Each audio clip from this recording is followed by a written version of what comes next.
So a 5-year-old girl asked the mother, "Mother, where do I come from?" That is perhaps the most dreaded question parents ever expect from their child. So the mother said, "Oh, a big bird came to our house and brought you to our house one day." In many cultures, this answer is repeated over and over again. In North America, for example, parents often tell the children, "Oh, we found you in the pumpkin patch, that's why we called you Pumpkin." In my own case, when I asked my father, "Where do I come from?" he said, "We found you in the rubbish bin." And for a long time, I believed that. Now the child grew up to become 11-year-old girl, and she asked the mother again, "Mother, where do I come from?" She said, "Oh, you better ask your father." So the girl went to see the father and said, "Father, where do I come from?" The father said, "Oh, when you grow up, you know."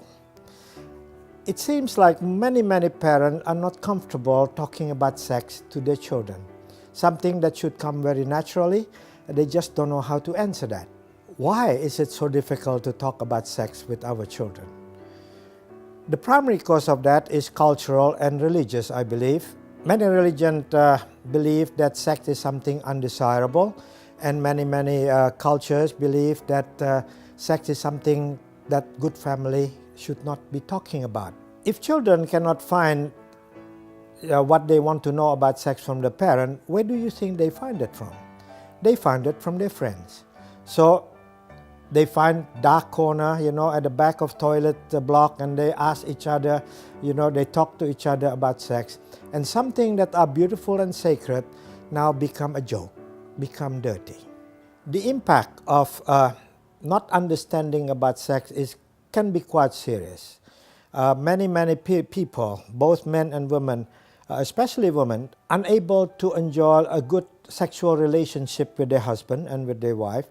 They feel uncomfortable just talking to each other about that. And many children grow up feeling guilty about their thought about sex. And that happened to me when I was 14 years old.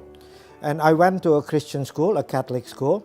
And one day I asked an old priest, I said, "Father, I don't think I'm a good boy." He said, "Why you say that?" "Because I think about sex all the time, Even when I go to church, I think about sex." And he laughed at me. I said, "You're not bad." He said, "You're just normal." He said, every boys and girl, when they reach about 14, 15, 16, they think about sex. So we have to understand what sex really is. When a child reach puberty at the age of 13, 14, their minds start to change. The brain start to develop, preparing them for future adulthood when they become husband and wife, and when they have to produce babies, And so this is a very natural act, and we should be not ashamed of it. We should not try to hide it from our children, and we have to teach them properly. Especially, we have to teach them that this is sacred, and this is, because it is sacred, it has to be respected for what they are. When a child reaches the age of 13, 14, 15, and so on, their brains start to preparing for adulthood, and with that, the hormones start to change. This is mainly sex hormone, and so the male sex hormone responsible for boys having a deep voice, and they have growing hair in their faces, and girls change their body shape, more tend to become like women body shape. And so this is very normal, and the changes in the hormone make them start to think about sex a lot. So as parents, we have to tell them that this is normal, and you should not be afraid of it. It's not because you are bad, because you are growing. Right? So how can we prepare our children to understand more and more about sex in the right way? In many education systems around the world, especially in the West, there is sex education in school, where teachers taught group of children, about sex education. Personally, I don't really believe in this. I believe that sex is something that parents should be teaching the children at home in the very relaxed and informal setting. Unfortunately, however, many parents just don't know the first thing about sex. They don't even know the reason for girls having period, for example, let alone the psychological effect of the growing mind. So if parents cannot understand about sex, I think it is the duty to learn more about it. There are certainly a lot of books that teach parents how to educate their children about sex. Myself, I'm actually preparing a course for parents how to teach your children sex education. So this probably I will be conducting it very shortly. Above all, parents should talk about sex with their children openly, and parents should look for every opportunity to inform their children about sex and sex-related subject.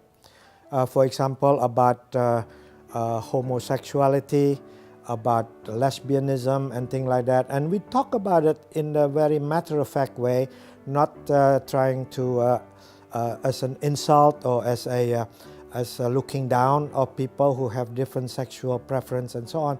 If we do that, we can develop our children's mind properly.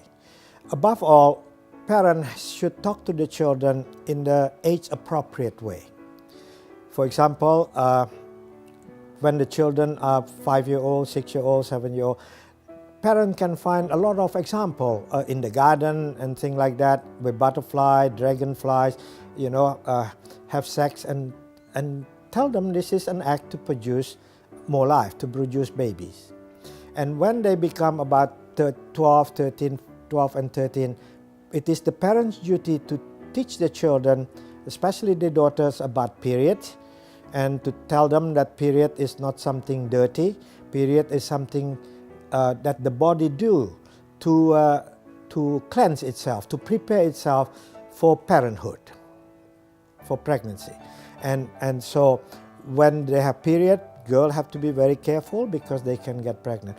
And we talk about this in very open sort of way.